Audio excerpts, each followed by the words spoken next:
नमस्कार मंडळी, आज ना मंडळी अतिशय पौष्टिक असा पराठा बनवलेला आहे आणि त्याच्यासोबत टॅमॅटोची चटणीसुद्धा बनवलेली आहे। मस्त लागत होता, झणझणीत चमचमीतपणा खूप छान आलेला होता या पराठ्याला। तर नक्की ट्राय करा। मस्त असे खमंग पराठे बनवण्यासाठी मी इथं मूग भिजत घातलं होतं, रात्रभर ठेवलं होतं। तुम्ही 2-4 तास भिजत घातलं तरी चालेल। तर मी इथं मूग एक 1.5 वाटी इतकं मूग भिजत घातलं होतं। आता एक मिक्सरचं भांडं घ्यायचं आहे आणि त्याच्यामध्ये घ्यायचं आहे आणि अद्रक आणि लसूण याच्यामध्ये टाकून घ्यायचं आहे। मी 2 बॅचेसमध्ये वाटून घेतलेलं आहे, पण एकाच बॅचमध्ये मी लसूण आणि अद्रकचे तुकडे आणि मिरची पाणी घालून घ्यायचं आहे आणि मस्त स्मूथ बॅटर वाटून घ्यायचं आहे। बाकीची बॅच मी अशीच वाटून घेतलेली आहे। आता इथं बघू शकता, मी इथं वाटून घेतलेलं जे बॅटर आहे ते एका भांड्यामध्ये काढून घ्यायचं आहे। आता इथं दोन्ही बॅच वाटून झाल्याच्या नंतर याच्यामध्ये गव्हाचं पीठ घालायचं आहे। आता 1.5 वाटी इतकं मी गव्हाचं पीठ घातलेलं आहे अंदाजा। आणि आता याच्यामध्ये चवीनुसार मीठ टाकून घ्यायचं आहे, थोडंसं हिंग टाकायचं आहे। आता हिंग ऑप्शनल आहे, तुम्हाला आवडत असेल तर टाकू शकताय।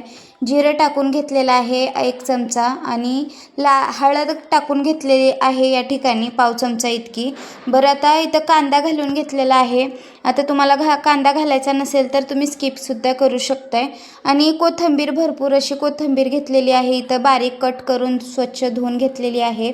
गरम मसाला, लाल तिखट टाकलेला आहे मोठ्या चमच्याने 1 चमचा, 1 चमचा। आणि इथं मी तीळ घेतलेले आहेत पांढरे 1-2-3 चमचे। चाट मसाला घेतलेला आहे, चाट मसाल्याने खूप छान चव येते। आणि धनेपूड घेतलेली आहे, धनेपूड एक मोठ्या चमच्याने 1 चमचा घेतलं होतं। तर आता इथं मोठ्या चमच्याने 2 ते 3 चमचे मी इथं तेल घेतलेलं आहे। तेलाचं मोहन टाकल्यामुळे खूप छान क्रिस्पीपणा येतो भाजल्याच्या नंतर या पराठ्याला आणि चव खूप छान लागते। एकजीव करायचा आहे आणि सुरुवातीला पाणी घालायचं नाही, लागलंच तर आपल्याला थोडंसं पाणी घालायचं आहे। मला 1 2 ते 3 चमचे इतकंच पाणी लागलेलं होतं।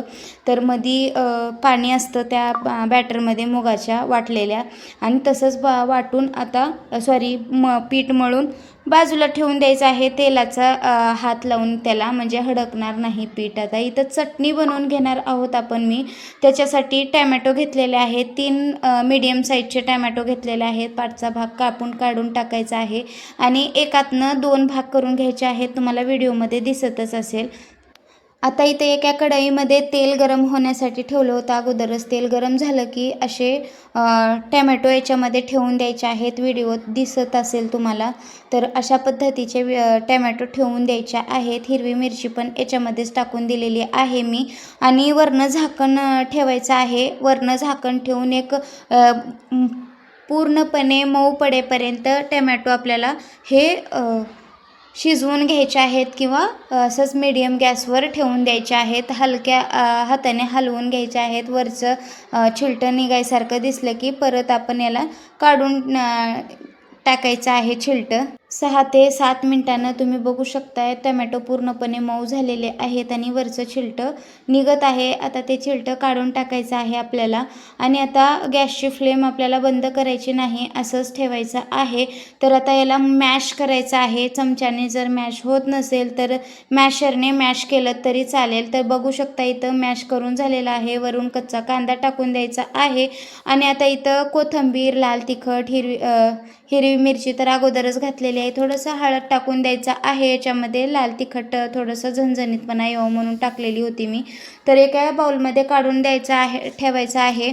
आणि आता इथं बघू शकताय मस्त असं पीठ आता आपलं भिजून झालेलं आहे। मस्त असा छोटा गोळा घ्यायचा आहे, पिठात डीप करायचा आहे, कोरड्या पातळसर लाटून घ्यायचा आहे। या ठिकाणी बघू शकताय मस्त असं लाटून झालेलं आहे। तवा अगोदरच गरम करायला ठेवला होता मी। आणि आता तव्यावर आता आपण पराठा भाजून घेणार आहोत। खालची साईज भाजून झाली की मग त्याला पलटी मारून घ्यायची आहे। बघू शकताय मस्त असं खमंग पराठा भाजून घ्यायचा आहे, खरपूस होईपर्यंत भाजून घ्यायचा आहे म्हणू शकताय। थोडासा कडक दह्यासोबत किंवा त्याच टॅमॅटोच्या चटणीसोबत सुद्धा तुम्ही खाऊ शकताय।